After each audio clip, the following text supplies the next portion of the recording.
ඒක කල්පනා නොකරම යටටම කියන්නේ. ඊට පස්සේ තියුප එකද? ඔව්.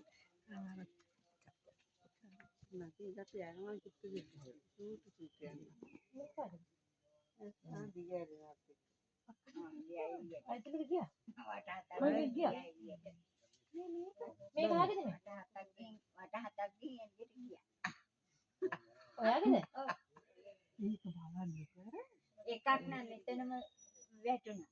දැන් ওই දෙවෙනි එක හිතරද්දී